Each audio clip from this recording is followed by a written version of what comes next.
So guys, আসসালামু আলাইকুম। সবাই কেমন আছেন? আশা করি সবাই ভালো আছেন। এটা আমার মুরগির খামার।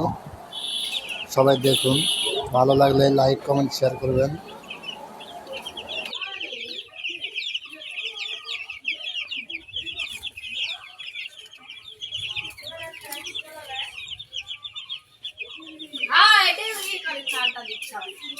আমি এটা খুঁজছি